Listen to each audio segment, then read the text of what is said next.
Question type number 3. Which of the following, if true, most seriously weakens the argument? Okay, so this goes into our framework here with the tabletop. We have an argument, and then we need to somehow break the leg and make the argument fall apart. Of the people who moved from one city to another when they got a job, the percentage who moved to San Diego has decreased by 3 percentage points over the past 10 years.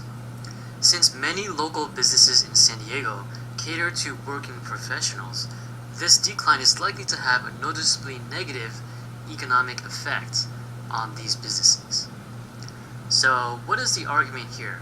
We're saying that the decline in people moving to San Diego as a result of switching jobs or moving to another city when they got a job, that's going to negatively impact San Diego businesses because there's going to be fewer working professionals giving business to the local businesses. Let's think about the possible ways to weaken the argument. If we have a statement that leads to the opposite argument, that would weaken it. If we have a statement that leads to the opposite of an existing assumption, that would weaken it. And if we have a statement that disqualifies the link between the assumption and the argument, that would also weaken the argument. So after thinking about what the possibilities are, let's take a look at what the answer is.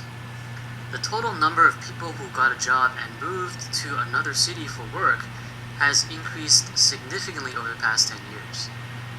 Okay, so does this weaken the argument that a decline in people moving to San Diego will negatively impact San Diego businesses?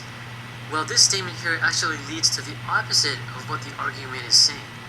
If the number of people who got a job and moved to another city increased significantly, that effect could be way more than the loss of 3 percentage points for the portion that belongs to San Diego. If the overall pie increased, then even if San Diego decreased by 3 points, the overall size of the pie might mean that there's actually more people in San Diego. So if this statement is true, we actually come to the conclusion that businesses were positively impacted because the overall size of the pie increased. So we were able to weaken this argument through method number 1. We found a statement that led to the opposite of what the argument was saying. Let's look at a second example.